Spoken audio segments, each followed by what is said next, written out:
यहीं पे छोड़े थे नहीं, डेफिसिट। तो हमने कहा था कि डेफिसिट क्या होता है, तो जब एक्सपेंडिचर व्यय ज़्यादा हो किससे, तो हमने कहा था कि डेफिसिट क्या होता है, जब इनकम से, आय से। बताएंगे फैमिली के बजट में और गवर्नमेंट के बजट में क्या डिफरेंस है, फैमिली के बजट में और गवर्नमेंट के बजट में क्या अंतर दिखाई देता है। गवर्नमेंट का बजट बड़ा होता है, फैमिली का छोटा होता है। गवर्नमेंट का बजट पूरे देश के परिवारों के लिए होता है, परिवार का बजट सिर्फ एक परिवार के लिए, ऐसा नहीं है। और मेन डिफरेंस,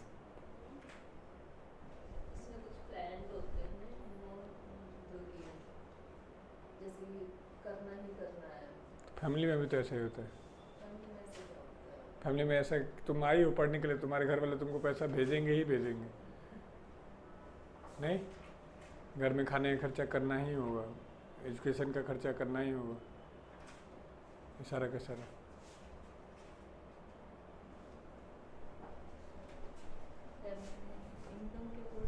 हो जाता है उससे।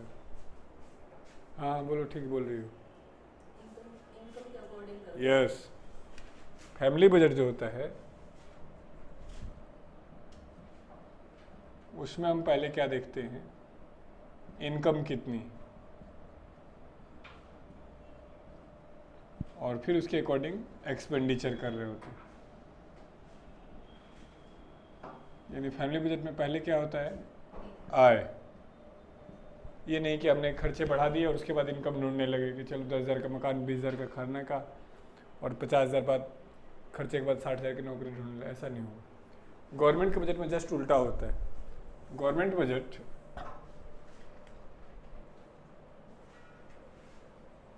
पहले एक्सपेंडिचर को देखता है, व्यय को, और फिर इनकम को, आय को।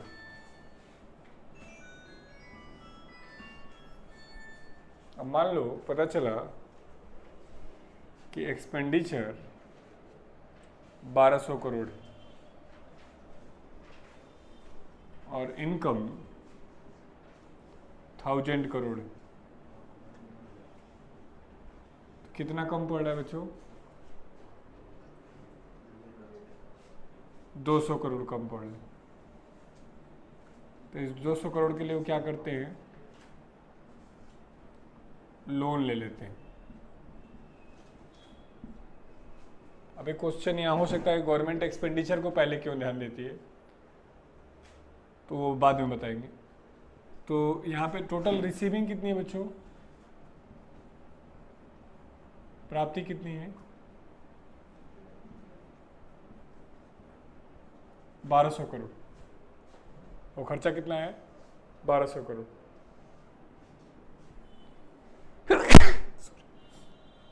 तो यहाँ बजट डेफिसिट कितना है, बजट घाटा कितना है, नहीं, 0 ही है।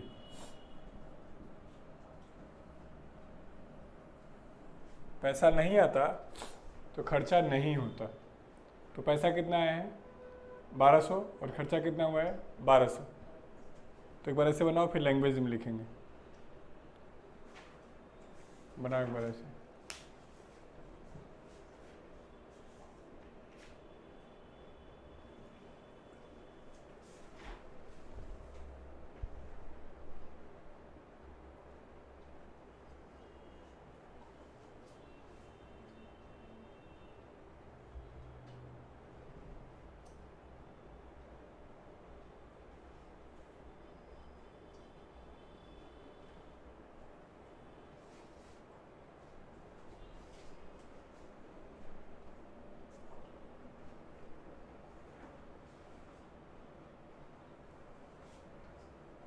Budget deficit is always 0, budget घाटा सदैव 0 होता है। लिखो, budget deficit is always 0 because क्योंकि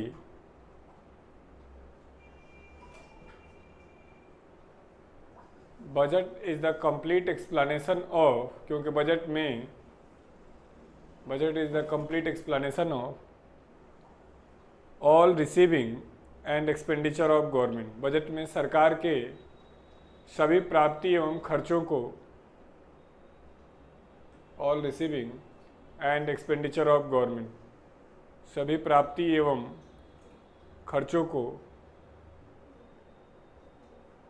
शामिल किया जाता है।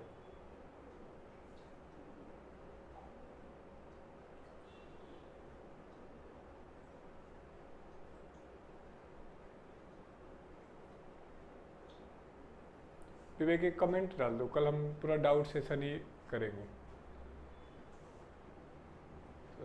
कल एक क्लास लगाएंगे 6:30 में, और सिर्फ डाउट जितने टॉपिक में होंगे तुम लोग भी तैयार करके आना जो भी टॉपिक होगा, क्योंकि बजट में सभी प्राप्ति एवं खर्चों को शामिल किया जाता है। तो जब भी एग्जाम में पूछा बजट डेफिसिट कितना है तो क्या होगा, 0 ही होगा। तो क्वेश्चन है कि फिर पता कैसे चलेगा घाटा कितना है। तो एक अगला वर्ड लिखो, फिस्कल डेफिसिट, राजकोषीय घाटा।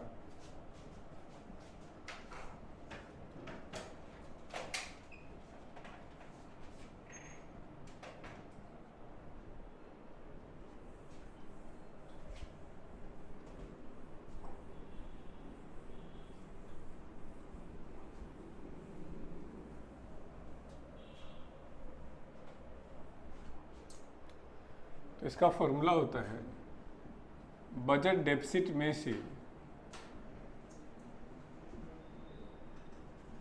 बजट घाटे में से लोन को माइनस कर देना, ऋण। तो बजट डेफिसिट कितना है, 0। तो 0 में से लोन को माइनस करोगी तो कितना आएगा बच्चों,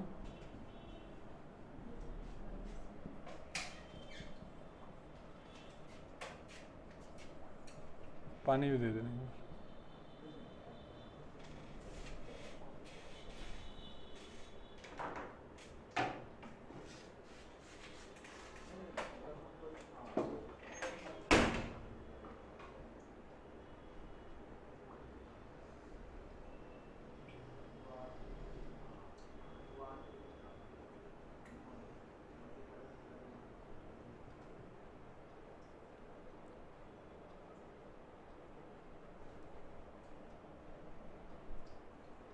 देखो, फिस्कल डेफिसिट, राजकोषीय घाटा,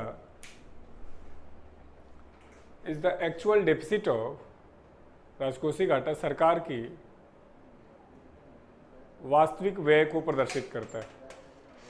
सरकार के वास्तविक व्यय को प्रदर्शित करता है।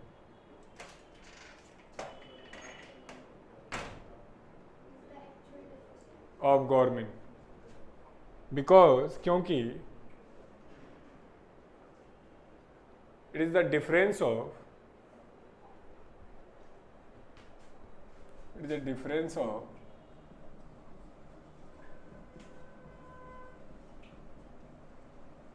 इनकम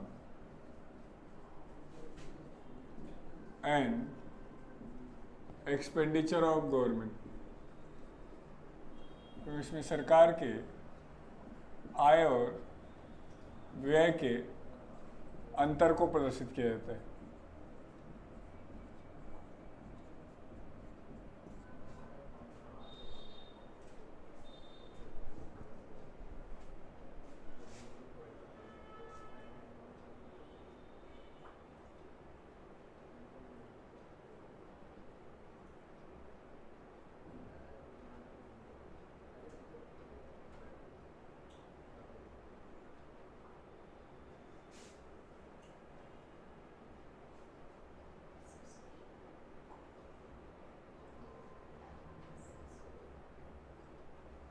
क्लियर है?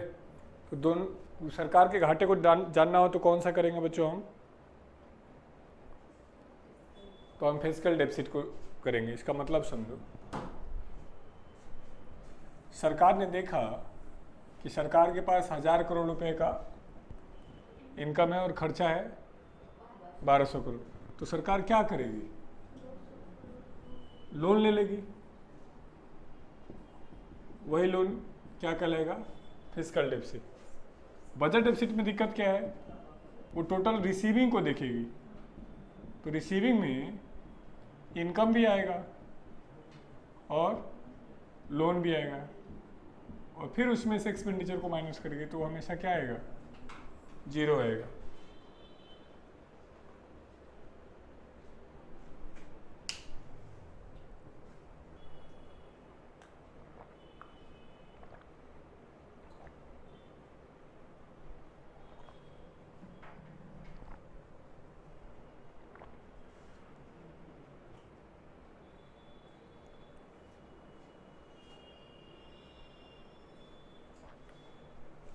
विजेता है तुम्हारे वहाँ, घर गई है? कल तो फेसबुक पे फोटो अपलोड कर रही थी, देखी थी। वो अपने कॉमन फ्रेंड में है ना, तो दिख जाती है।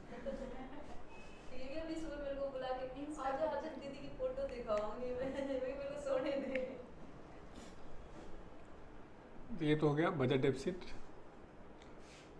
और तुम्हारा कास्ट क्या है? यादव।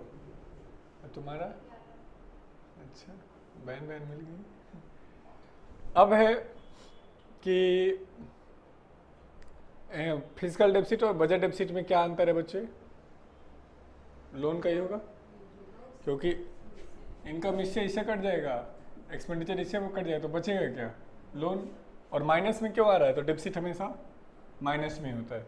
तो किसी देश के घाटे को जानना हो तो कौन सा डाटा यूज़ किया जाए, फिजिकल डेफिसिट या बजट डेफिसिट? Physical deficit. चलो, अब पूरे चार्ट में तुम देखो, जो हमने चार्ट बनाया था, और उसमें से एक खर्चा ऐसा है जो लास्ट ईयर का है, मतलब करेंट ईयर का नहीं है। बता सकते हो कौन सा खर्चा ऐसा है जो सरकार का इस साल का नहीं है, किसी और साल की वजह से?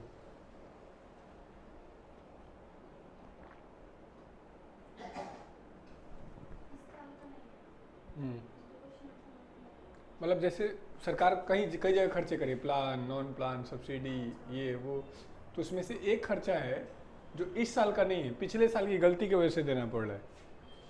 जैसे मान लो तुम्हारा इस महीने का 10,000 रुपये खर्च, रिटर्न ऑफ लोन, तो लोन में आ जाएगा। उसके अलावा इंटरेस्ट है ना, इंटरेस्ट जब भी होता है किसी और साल का होता है। तो इस साल के घाटे को जानना है तो क्या किया जाए? टोटल घाटे में से इंटरेस्ट को माइनस कर दिया जाए। तो लिखो एक पॉइंट, प्राइमरी डेफिसिट, प्राथमिक घाटा।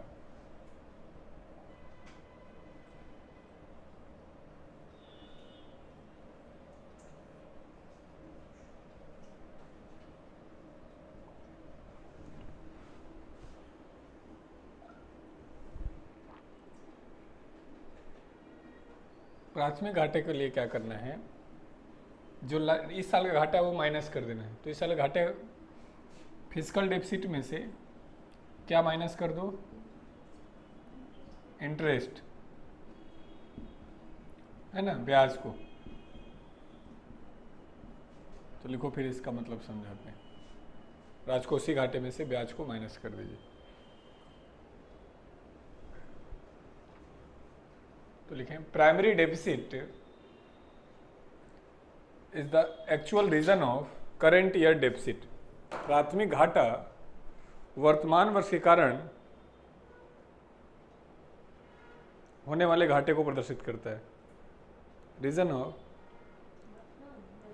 हाँ, वर्तमान वर्ष के कारण होने वाले घाटे को प्रदर्शित करता है।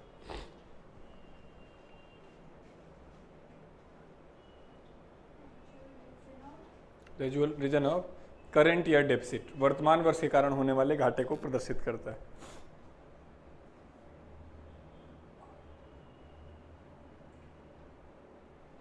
जबकि वाइल फिजिकल डेफिसिट, जबकि राजकोषीय घाटा is the complete detail of all deficit. राजकोषीय घाटा संपूर्ण घाटे को प्रदर्शित करता है।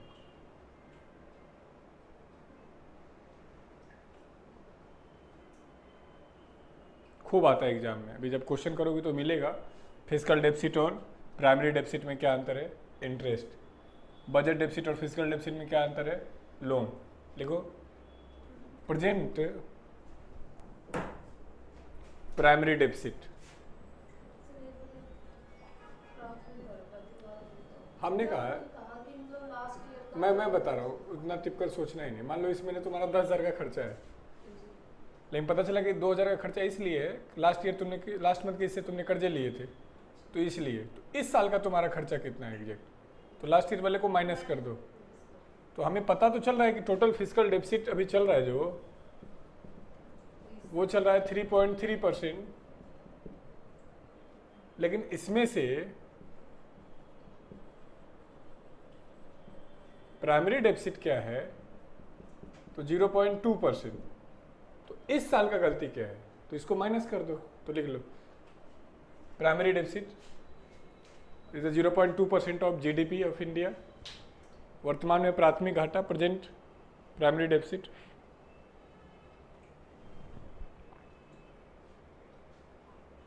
इज हाँ इज 0.2%। प्राथमिक घाटा 0.2% ऑफ जीडीपी। यानी देश का जितना पैसा है वो टोटल कितना परसेंट बना, टोटल जीडीपी का 0.2। एंड तथा फिजिकल डेफिसिट इज, राजकोषीय घाटा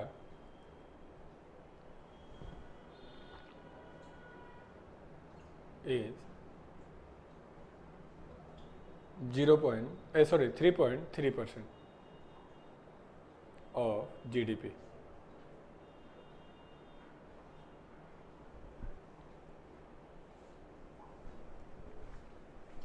जीडीपी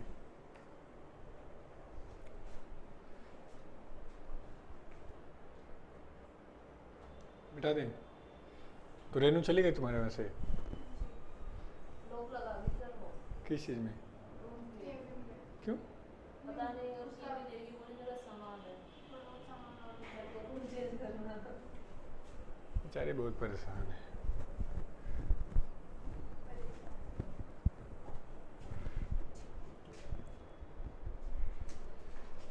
अब देखो 3 चीज़ें हमने सीखी, एक तो बजट डेफिसिट, फिजिकल डेफिसिट और प्राइमरी डेफिसिट।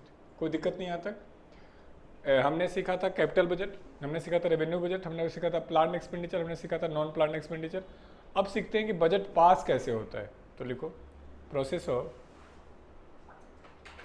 बजटिंग, बजट की प्रक्रिया।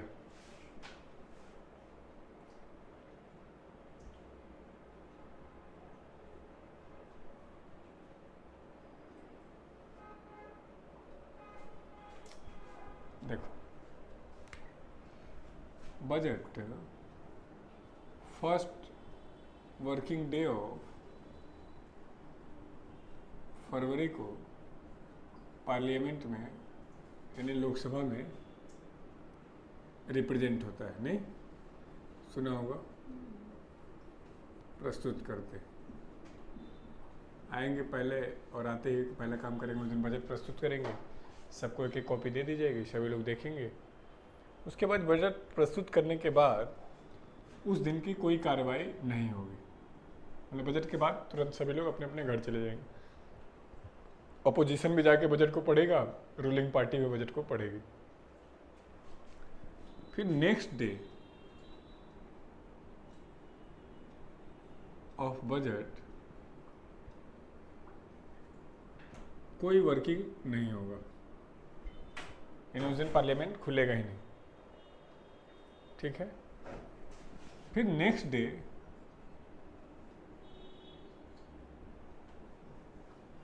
हम बजट को पर अब काम करना शुरू करेंगे।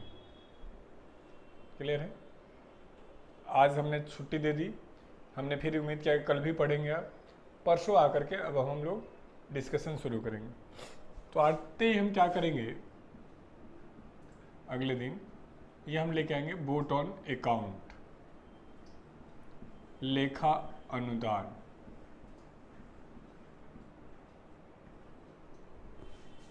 समझो इसका मतलब क्या होता है। बजट कितने तारीख से कितने तारीख के लिए है? 1 अप्रैल 2019 से 31 मार्च 2020 के लिए। इस बार अंतरिम बजट था। अंतरिम बजट का मतलब होता है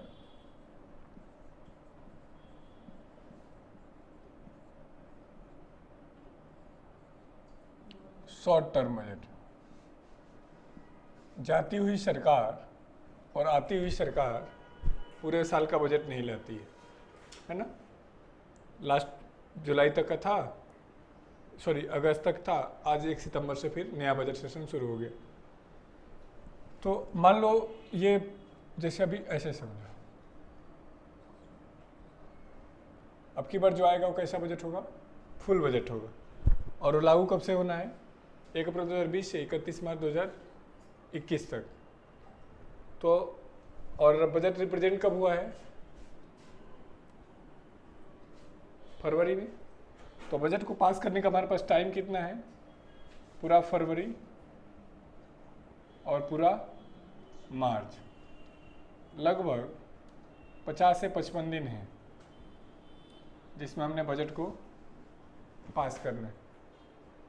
जब तक पास नहीं होता तो बजट से एक पैसा निकाला नहीं जाएगा ना डाला जाएगा। और बजट पास होने में 75 दिन लगता है, नहीं कम से कम। तो 31 मार्च तक के लिए तो लास्ट बजट में ही प्रोसीजर हो गया था। अब 1 अप्रैल से 15 अप्रैल तक का खर्चा कैसे चलेगा? 15 दिन का, नहीं समझ रहे हो जो कह रहा हूँ? मतलब बजट को पास करने में लगना है 75 दिन और 50 दिन का तो व्यवस्था पिछले बजट में हो गया था। तो अब ये जो 15 दिन का खर्चा है ये कैसे होगा? तो हम क्या करते हैं, वोट ऑन अकाउंट लाते हैं और हम एज्यूम करते हैं कि पूरे बजट में 100 रुपये खर्चा होने वाला है, तो अगले 15 दिन के लिए मान लो 10 रुपये लगना है कि इतना 10 रुपये हमें देना पड़ेगा तभी काम चलेगा। जैसे नहीं घर वाले कहते हैं कि एक बार बेटा आप चलो, ये इतना पैसा लेके चलो, फिर दे देना कुछ दिन में, ये कुछ दिन में हम भेज देंगे आपको। तो वो जो थोड़ा पैसा है वो ये वोट ऑन अकाउंट, ये क्या है? एक्सपेंडिचर से रिलेटेड बजट है। Expenditure of next few days, मतलब देश का खर्चा रुके ना ही, इसके लिए हम क्या करते हैं, पहले आते ही पहला काम करते हैं कि ठीक है 20 दिन में इतना खर्चा है, 20 दिन के लिए 1 रुपया 20 इतना रुपया निकाल कर रख देते हैं, आओ अब डिस्कशन करेंगे। इसका मतलब क्या है कि डिस्कशन की वजह से देश का खर्चे पे फर्क ना पड़े। तो हमारे काम का क्वेश्चन क्या हुआ? वोट ऑन अकाउंट किससे जुड़ा हुआ है? एक्सपेंडिचर से। वोट ऑन अकाउंट का प्रस्तुत करते हैं बजट के नेक्स्ट टू नेक्स्ट डे। तो लिखो एक पॉइंट, वोट ऑन अकाउंट लेखा अनुदान। Vote on account is related with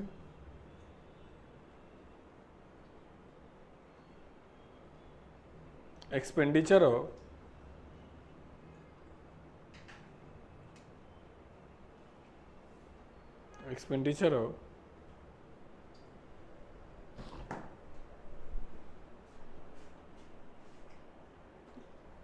budget.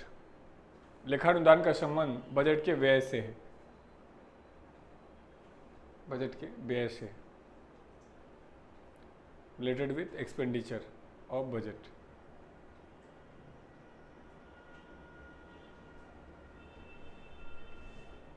Budget के व्यय से है।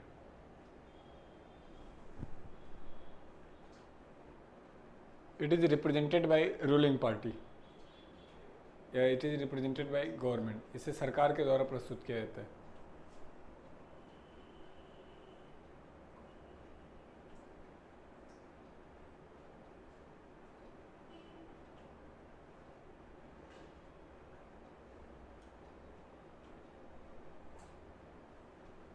It is pass without any discussion and voting, या बगैर किसी चर्चा और मतदान के पास कर दिया जाता है, without any discussion and voting, बगैर चर्चा और मतदान के पास कर दिया जाता है।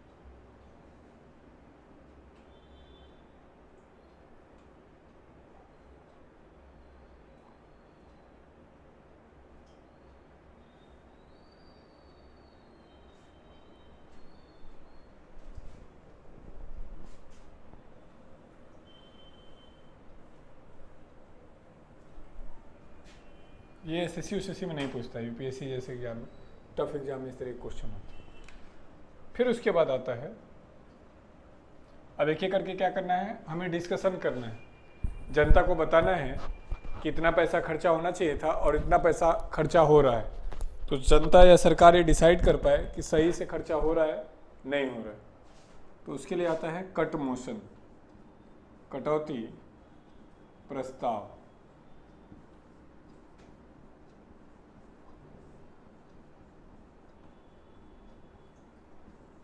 तो अगला हेडिंग डालो, कट मोशन, कटौती प्रस्ताव।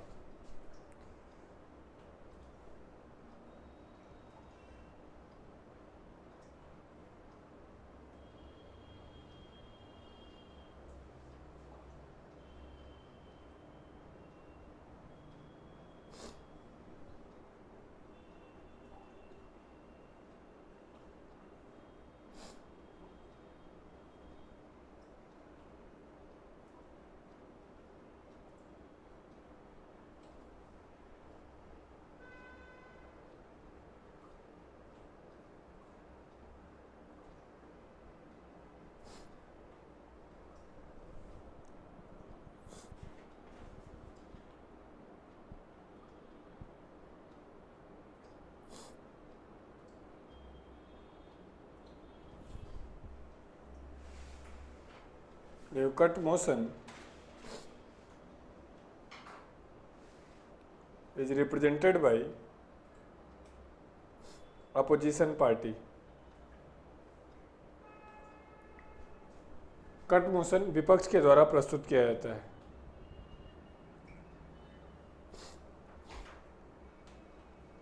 विपक्ष के द्वारा प्रस्तुत किया जाता है।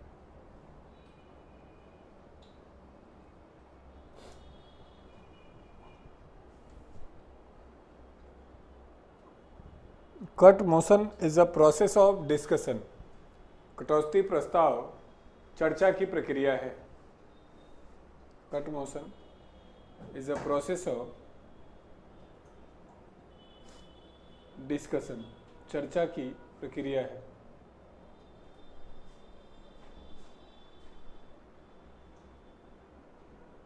जैसे देखो, एक दो बातें सीखना है पहले। कट मोशन कभी पास होगा नहीं, चाहे कुछ भी कर ले। कट मोशन का सिंपल मतलब है कि ये पैसा इतना खर्चा हो रहा है, ये इतना नहीं होना चाहिए, ये गलत है। अब कैसे होता है वो अभी मैं सिखाऊंगा, लेकिन ये पक्का दिमाग में रखना है कि कट मोशन कभी पास नहीं हो। कट मोशन पास होने का मतलब है कि सरकार गिर जाएगी, क्योंकि ला कौन रहा है, अपोजिशन। अपोजिशन की कोई बात पास हो गई, इसका मतलब क्या है कि सरकार के पास उतना बहुमत नहीं है, अपोजिशन के पास ज़्यादा बहुमत है। तो कट मोशन है बच्चे, हाँ, तो इसलिए सरकार गिर जाती है। तो एग्जाम के लिए दो बात हो गई, ये कट मोशन पास होगा तो क्या होगा, तो सरकार गिर जाएगी। कट मोशन कौन रिप्रेजेंट करता है, अपोजिशन। और ये एक्चुअल में विरोध का तरीका है कि आपने जहाँ पैसा खर्च किया था वो सही नहीं किया था, आप बताइए क्यों नहीं इसको कम कर दें। इस बताने के प्रोसेस को हमने क्या कहा, डिस्कशन, चर्चा की प्रक्रिया है। देखो टाइप्स ऑफ कट मोशन, कटौती प्रस्ताव के प्रकार।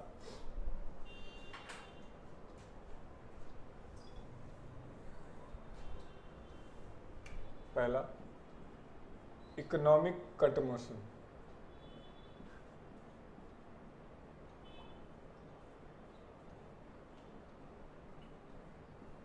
वित्तीय कटौती प्रस्ताव।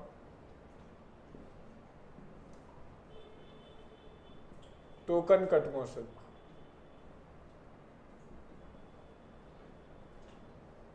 सांकेतिक कटौती प्रस्ताव।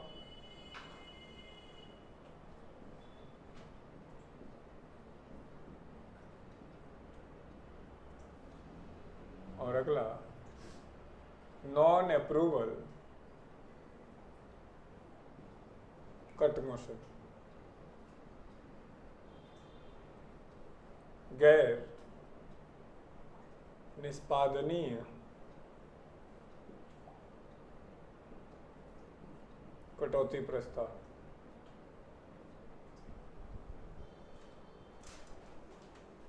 गैर निष्पादनीय कटौती प्रस्ताव।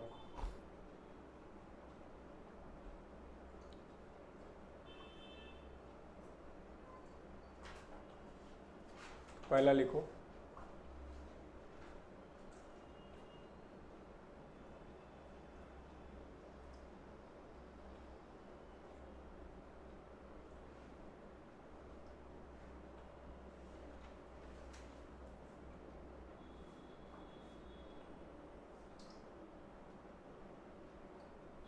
वित्तीय कटौती प्रस्ताव, इकोनॉमिक कट मोशन। इस इकोनॉमिक का मतलब क्या है कि हम आपसे कह रहे हैं कि जो आपने 10,000 करोड़ रुपया मनरेगा पे खर्चा किया है, इसमें ऐसा करिए 100 करोड़ कम कर दीजिए। यहाँ पॉइंट है जहाँ पे आप खर्चे को कम कर सकते हैं। तो ये एक सजेशन है, लेकिन फिर वही पॉइंट, सरकार मानेगी नहीं। सर इसको मानने का मतलब है कि सरकार को बजट बनाने नहीं आ रहा है, अपोजिशन ज़्यादा अच्छा बजट बना सकती है, तो इसलिए अपोजिशन को ही सरकार चलाने दिए। तो लिखो economic, when a fix amount of budget, जब बजट से एक निश्चित मात्रा में, जब बजट से एक निश्चित मात्रा में कटौती का सुझाव किया जाता है, fix amount of budget suggested for deduction is known as economic cut motion. सुझाव किया जाता हो वित्तीय कटौती प्रस्ताव कहा जाता है।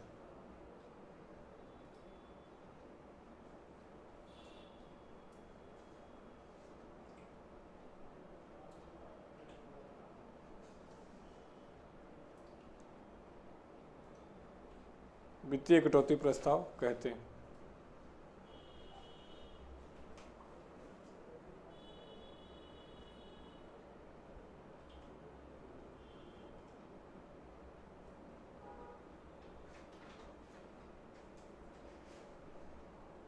वित्तीय कटौती प्रस्ताव कहते हैं। अगला लिखो सांकेतिक cut motion, token cut motion, सांकेतिक कटौती प्रस्ताव।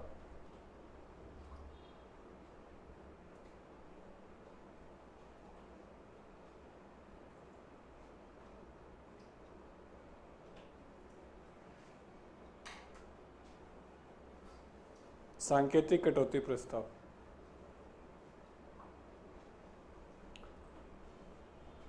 सरकार को अपोजिशन क्या कह रहा है कि आपका बजट ठीक है, कोई दिक्कत नहीं, लेकिन चलो हमारी बात को मानने के लिए 100 रुपये कम कर दो ना, ये जो 1 लाख करोड़ का प्रोजेक्ट है।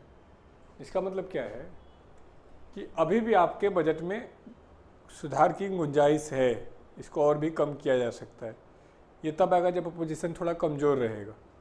तो लिखो when opposition demanded deduction of 100 rupees, जब विपक्ष 100 रुपये की कटौती का मांग रखता हो, सिर्फ 100 रुपये, डिडक्शन ऑफ 100 रुपीज़, 100 रुपये कटौती की मांग रखता है।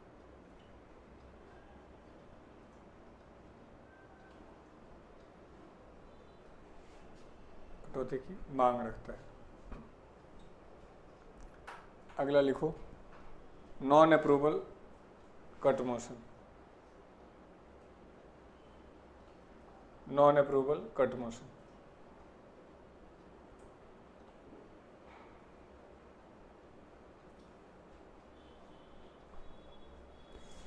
ये तब आएगा जब अपोजिशन बहुत मजबूत होगा।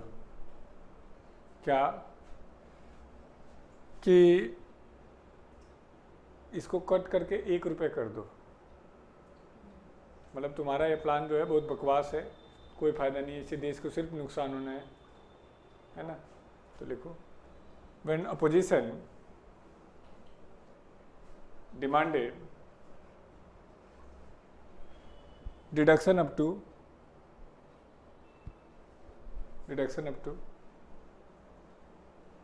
1 रुपीज़, जब विपक्ष कटौती करके 1 रुपये तक का की मांग करता।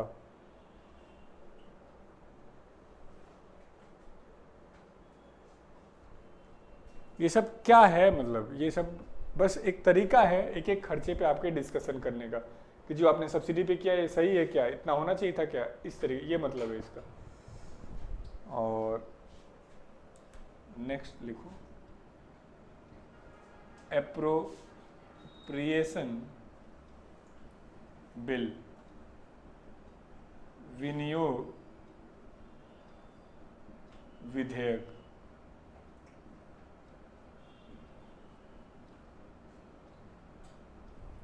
एप्रोप्रिएशन बिल, विनियोग विधेयक।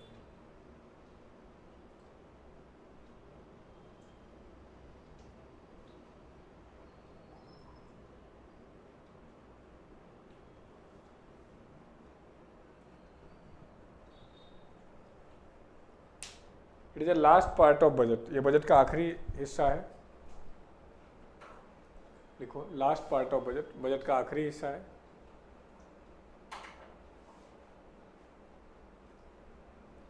It is a permission for expenditure from budget, या बजट से व्यय करने की अनुमति है, या व्यय करने की अनुमति के लिए प्रस्तुत किया जाता है। फॉर एक्सपेंडिचर ऑफ बजट, व्यय करने की अनुमति के लिए प्रस्तुत किया जाता है।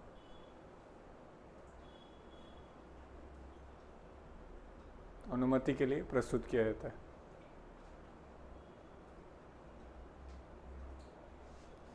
देखो जैसे हमने डिस्कशन में हो गया कि चलो मनरेगा पे इतना, सर्व शिक्षा अभियान पे इतना, जनधन योजना पे इतना, है ना। अब मान लो हमने कहा कि 100 करोड़ लेना है सर्व शिक्षा अभियान पे, लेकिन अभी 20 करोड़ की जरूरत है। तो जब 20 करोड़ लेंगे तो पार्लियामेंट को सूचित करेंगे कि जी हमने आपने कहा था और 20 करोड़ हम लेके जा रहे हैं। फिर 3 महीने बाद जब 50 करोड़ की जरूरत हो फिर सूचित करेंगे। अब ऐसे समझो, मान लो तुम यहाँ रह के तैयारी कर रही हो, कभी घर चली गई, अपन पूछा और तैयारी कैसे चले, तुमने कहा बहुत अच्छा, मज़ा आ रहा है, मैं इस बार कर दूंगा। तो अच्छा बेटा तुमको कुछ चाहिए क्या, तो हम पापा हमें घड़ी चाहिए, है ना। कितने की, तुमने कहा 26,000 की घड़ी देखी है वो। तो बगल में भाई बैठा है, बहन बैठी है, पापा ये बिगड़ जाएगा, इतना महंगा घड़ी देने की ज़रूरत नहीं है। तो भाई क्या है वहाँ पे अपोजिशन है, और तुम क्या हो, डिमांड कर रहे हो। फिर तुमने कहा तुम चुप रहो, तुमको नहीं पता बाहर कितना ज़रूरत होता है 26,000 घड़ी का। फिर वक्त चलो ठीक है, तुम्हारा 26,000 घड़ी फाइनल। बेटा और भी कुछ है, यहाँ पापा एक मुझे जूता चाहिए, वो मैंने 35,000 रुपये का देखा था, बहुत अच्छा है, उसमें चलते हैं तो मतलब थकान नहीं होती। तो फिर अपोजिशन भाई ने कहा कि यार इतना महंगा थोड़ी ना आता है, 2600 के भी जूते आते हैं, तुमको थोड़ी ना पता है कितना दिक्कत होता है चलने में। फिर पापा ने कहा ठीक है तुमको दे देंगे, कोई बात नहीं। ये सब डिस्कशन हो गया रात को खाने के टेबल पे। सुबह तुम जाने लगी, पापा वो पैसे दे दो। पापा ने ठीक है बेटा तुम चलो, तुम्हारी मम्मी से पूछ के तुमको भेज देंगे। तो वो क्या है, एप्रोप्रिएशन। तो ऐसे ही चलता रहता है बजट, पूरे साल चल रहा होता है। जब जब सरकार कहीं खर्चा निकालती है तो ये, तो हमारे एग्जाम में क्रम लगाने के लिए आता है। यूपीएससी के पेपर में देखेंगे तो ऐसे आएगा, budget, vote on account, cut motion, appropriation bill. तो कभी पूछेगा ABCD में कौन सा सही है, इसको आगे कर देगा, उसको पीछे, उसको आगे, ऐसे ये तरीके। तो ये तो हुआ यूपीएससी लेवल के क्वेश्चन के लिए कि बजट कैसे पास होता है, बजट में क्या होता है। तुम्हारे SSC लेवल पे, रेलवे लेवल में, छोटे छोटे एग्जाम में, कांस्टेबल में ये सब फालतू कुछ नहीं पूछता है। वो बस पूछेगा बजट पहली बार कब आया, बजट कितने तारीख को प्रस्तुत करते हैं, बजट कहाँ प्रस्तुत करते हैं, और पूछता है कि बजट में सबसे ज़्यादा पैसा किस में खर्चा होता है, बजट में सबसे कम पैसा किस में खर्च होता है। तो एक हेडिंग डालो, एक्सपेंडिचर ऑफ गवर्नमेंट, सरकार के, चाहे पहले इनकम लिखो, रिसीविंग ऑफ गवर्नमेंट, सरकार की प्राप्तियां, कहाँ से कितना पैसा आ रहा है।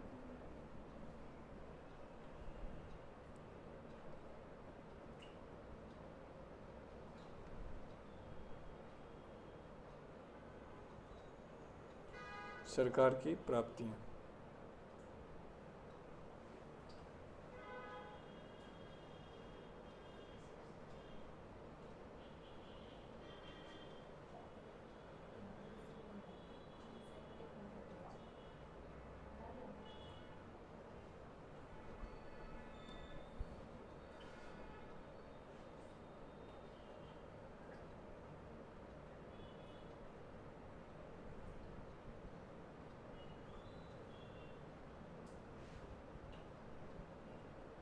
सरकार का सबसे ज़्यादा पैसा कहाँ से आ रहा है? हमने बताया था थोड़ा बहुत आपको टैक्स वाले चैप्टर में।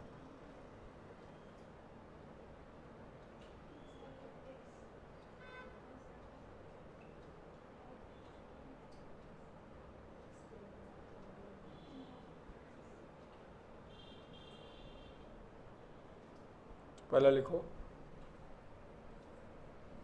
कॉरपोरेट टैक्स, निगम कर।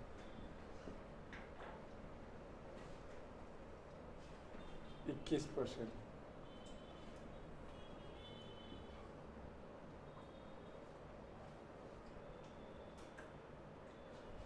दूसरा GST, goods and service tax, वस्तु एवं सेवा कर। गुड्स एंड सर्विस टैक्स, वस्तु एवं सेवा कर 19%।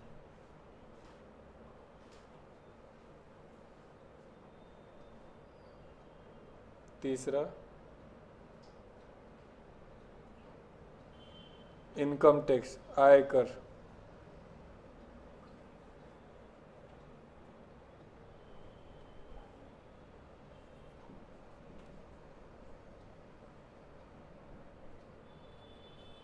इनकम टैक्स आयकर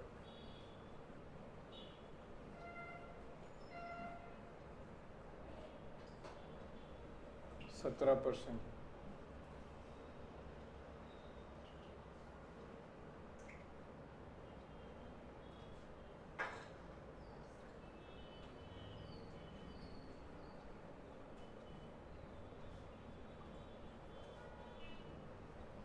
%19।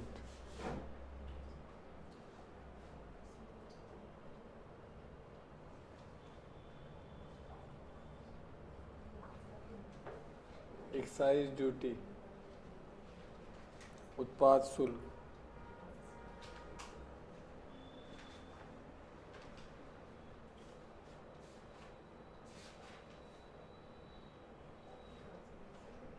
8%।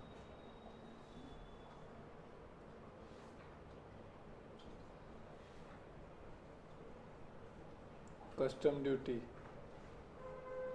सीमा शुल्क 4%।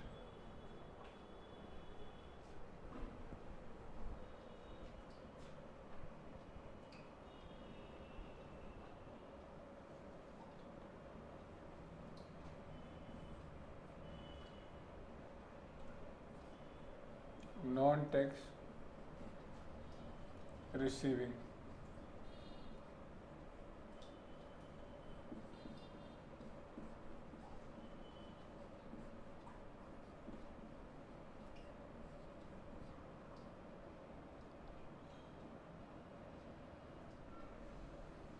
8%।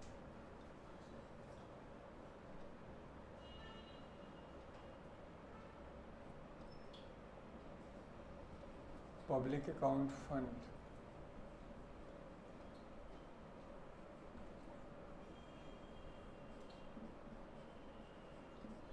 लोक लेखा कोष। याद है पब्लिक अकाउंट फंड क्या था? क्या था बच्चों? लोगों का पैसा है जो सरकार के पास है। गुड।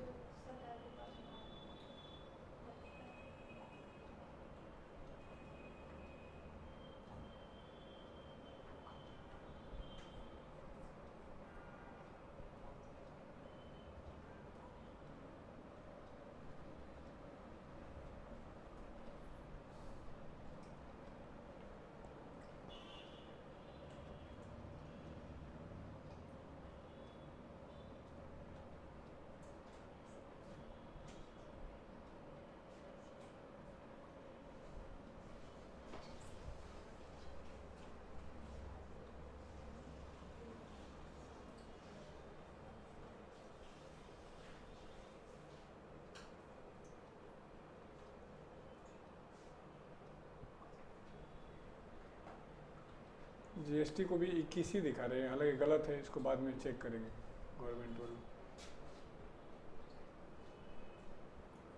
कम हो गया था जीएसटी इस बार।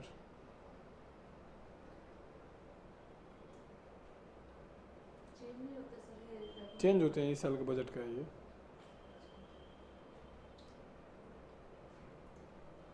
जोड़ के देखो 100% हो रहा है।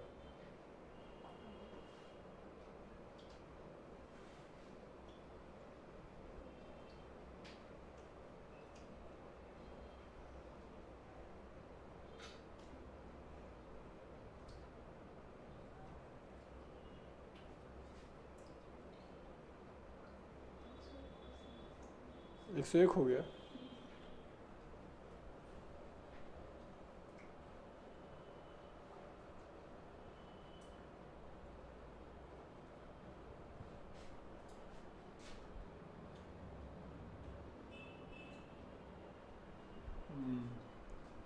जीएसटी कम करो, यहाँ 20 और यहाँ 8, ये 7 से 8 हो गया और वो कम हो गया।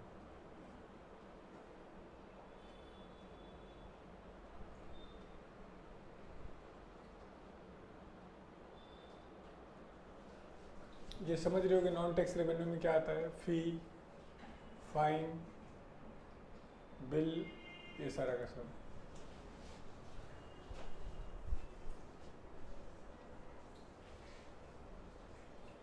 अब यहाँ एक दिमाग लगा के बताओ, इसमें से कौन कौन सा कैपिटल बजट का पार्ट है? तो लोन कैपिटल बजट का पार्ट है नहीं, और एक पब्लिक अकाउंट फंड। बाकी सारा का सारा कहाँ से आ रहा है? रेवेन्यू बजट से, याद है ना? फिर उसमें भी पूछ लें टैक्स वाला कौन सा है? ये ये ये ये और नॉन टैक्स वाला ये। तो ये एक आइडिया से लगा कर रखना है कहाँ से कितना पैसा आता है। आपसे एग्जाम में जनरली ये पहला दे देगा या दूसरा दे तीसरा दे देगा। यूपीएससी में क्रम लगाने के लिए आता है, सबसे ज़्यादा किसी बाद में किसी। अगला लिखो एक्सपेंडिचर ऑफ गवर्नमेंट, सरकार का व्यय।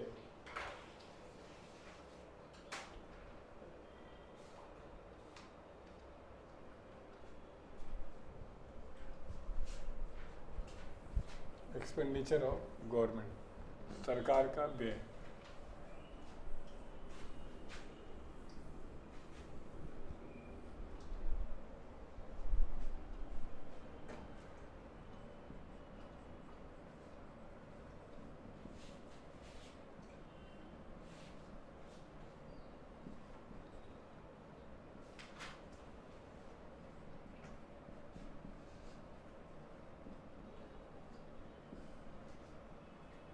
सरकार का व्यय है तो लिखो शेयर ऑफ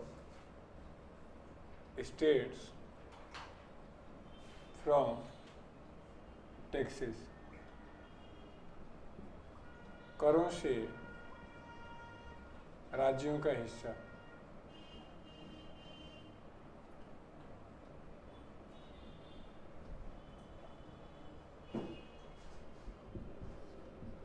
ट्वेंटी 23%, 23%।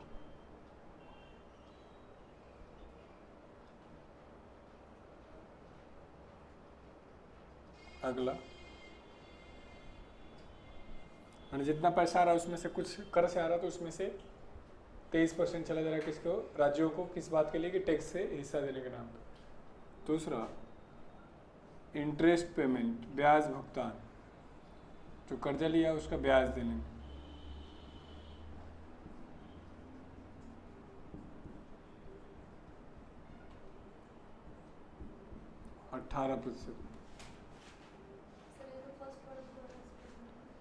मतलब राज्यों को हिस्सा भी देना पड़ रहा है। किस बात का? टैक्स आया उसका। तो मान लो टैक्स आया 80% या 100 रुपये, तो हर राज्य को कुछ, वो तो अपना अलग से है ही, फिर भी देती है सेंट्रल गवर्नमेंट। हाँ। तीसरा,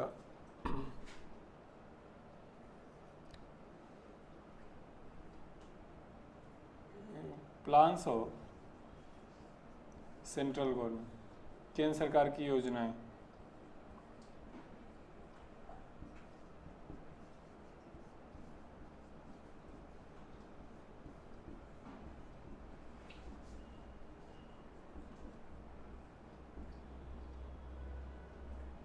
12%।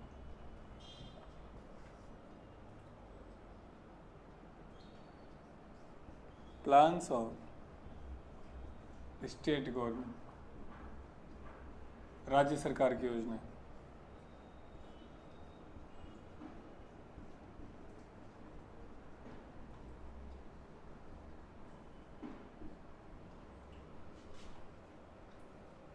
नौ %।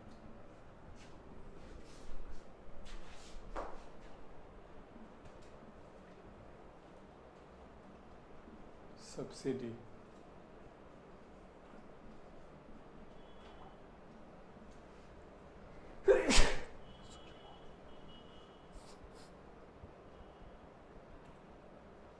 डिफेंस 8%।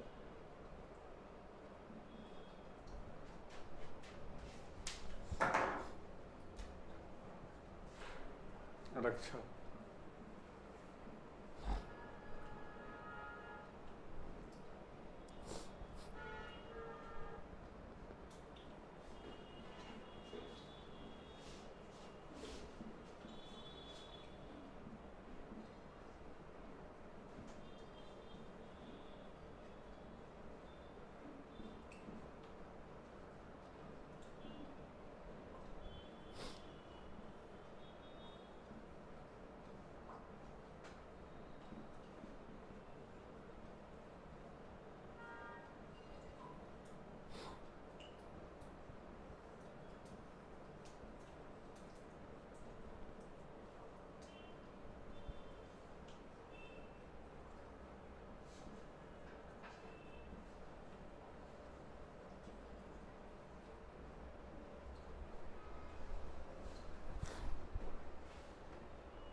जोड़ के देखो 100% हो रहा है।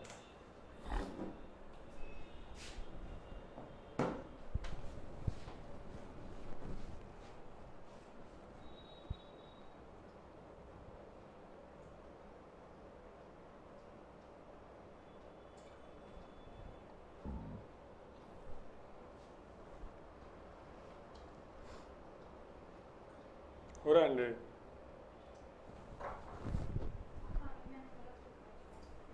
8 5 13 8 21 8 29 और 9 9 48 29 और 9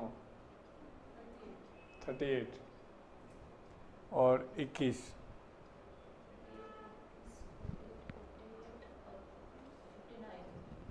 59 और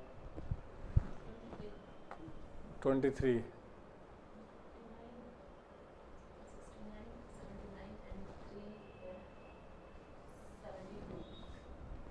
और 18 100। अब देखो इसमें ये दो एक्सपेंडिचर हैं, ये हैं प्लांट और बाकी सारे क्या हैं, नॉन प्लांट। यानी देश में प्लांट पे कितना खर्चा हो रहा है, योजनागत व्यय कितना है, सिर्फ और सिर्फ 21% है। और नॉन प्लान्ड एक्सपेंडिचर कितना है, गैर योजनागत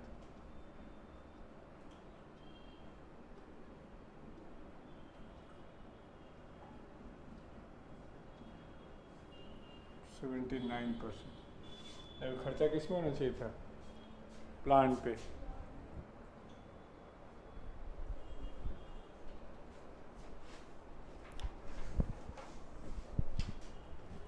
हेलो। हाँ नमस्कार सर। जी सर। ठीक है सर, बताइए ना। मैं दिल्ली हूँ।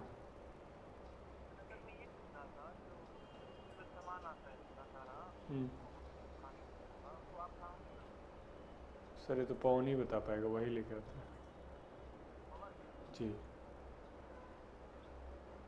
है वो, तो पूछ लीजिए ना उनसे, पवन से, तो अच्छा हो जाएगा।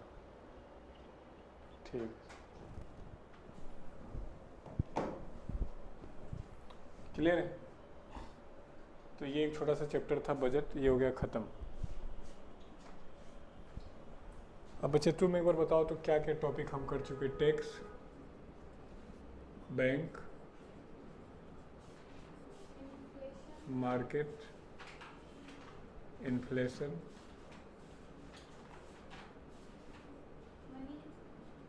मनी, तो बैंक का ही पार्ट है, बजट,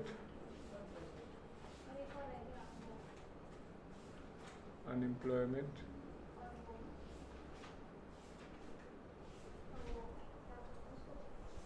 डिमांड एंड सप्लाई,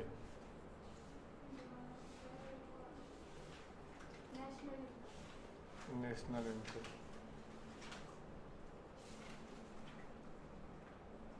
राष्ट्रीय आय।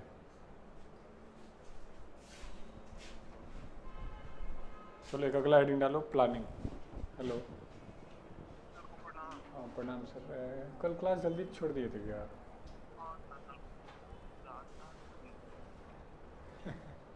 ठीक है, आज का क्या टाइमिंग देंगे?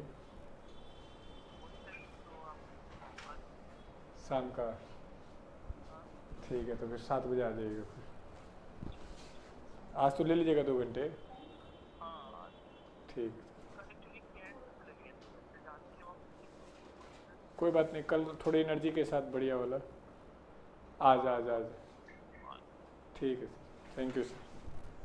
तुम लोग की क्लास है शाम को 7 बजे, आ जाना। हाँ 3 3 6 3 9, चलो 50% से अधिक सिलेबस हो गया।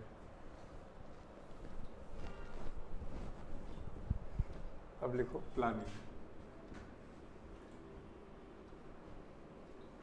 योजना।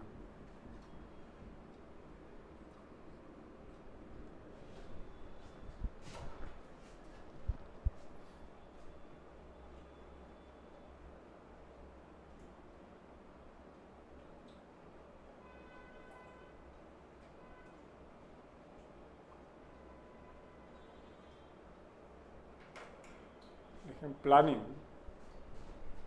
इज द फीचर ऑफ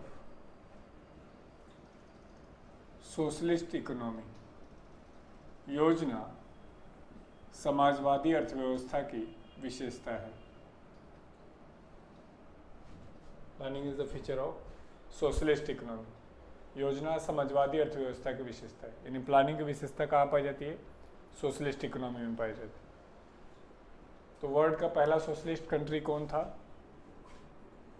तो पहला सोशलिस्ट कंट्री था रशिया। तो लिख लेंगे first plan was design by Russia. पहली बार योजना का निर्माण रूस में किया गया था इन 1924। पहली बार योजना का निर्माण रूस ने किया था इन 1924।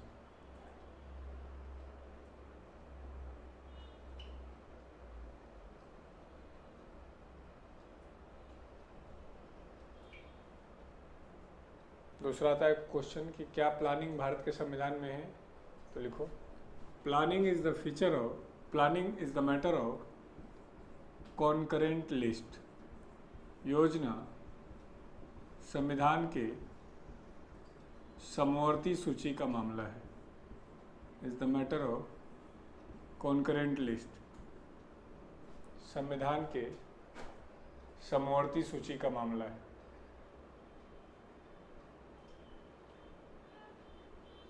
समवर्ती सूची का मामला है। समवर्ती सूची जानते हैं?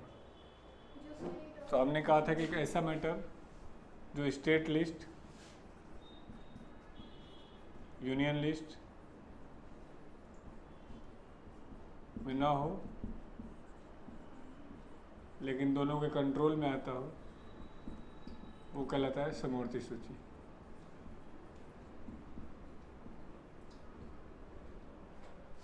नहीं तो प्लानिंग किसकी जिम्मेदारी हो गई? सेंटर और स्टेट दोनों की। तो लिख लो मीन्स, अर्थात planning is the matter of centre and state both, अर्थात योजना केंद्र सरकार और राज्य सरकार दोनों का मामला है। Planning is the matter of centre and state both, केंद्र सरकार राज्य सरकार दोनों का मामला है।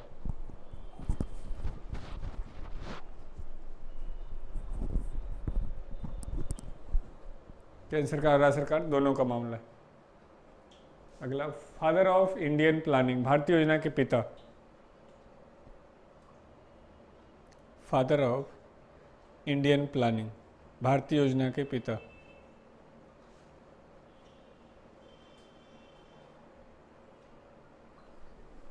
लिखो एम विश्वेश्वरैया।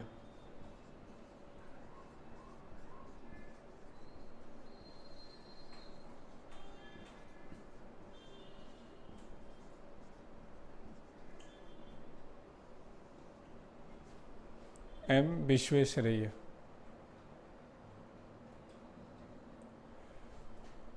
इनके बारे में जानती हो? ये देश के पहले इंजीनियर हैं, first engineer of India, civil engineer हैं। बल्कि इंजीनियर्स डे इन्हीं के बर्थडे पर मनाया जाता है, 15 सितंबर को।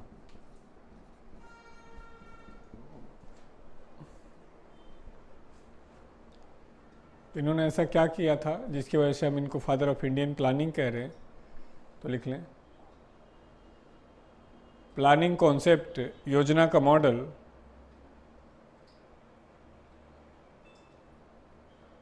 Planning concept firstly represented in his book, योजना का मॉडल पहली बार उनकी पुस्तक firstly represented in his book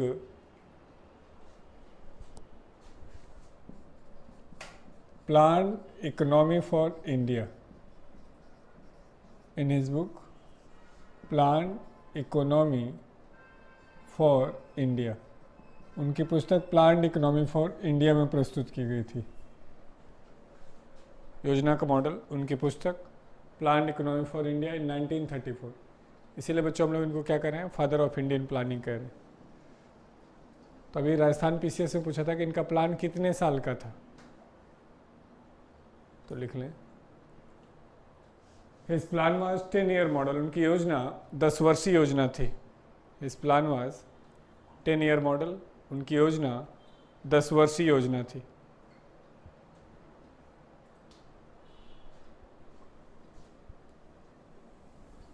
तो इनकी बात को मान करके कांग्रेस पार्टी ने एक कमेटी बनाई जिसका एक काम था कि प्लान कैसे बनेगा, क्या बनेगा।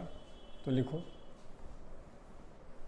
नेशनल प्लानिंग कमेटी, राष्ट्रीय योजना समिति,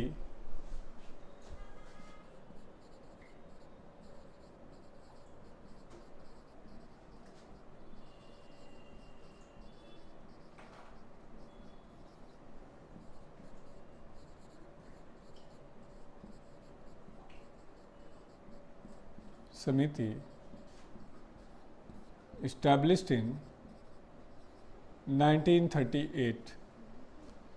राष्ट्रीय योजना समिति की स्थापना 1938 में की गई। प्लानिंग कमेटी established in 1938, 1938 में की गई। चेयरमैन वाज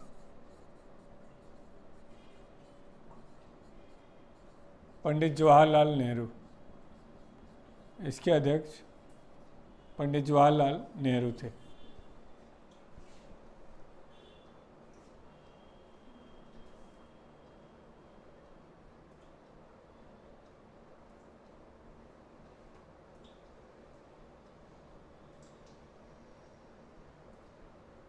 क्लियर है? इस कमेटी को बताना था कि प्लान कैसे बनेगा, क्या बनेगा। तो ये कमेटी बहुत अच्छा कर नहीं पाई। तो बाद में बहुत सारे लोग आए जो बताए कि प्लान कैसे बनेगा। तो हेडिंग डाल लो, टाइप्स ऑफ प्लान, योजनाओं के प्रकार।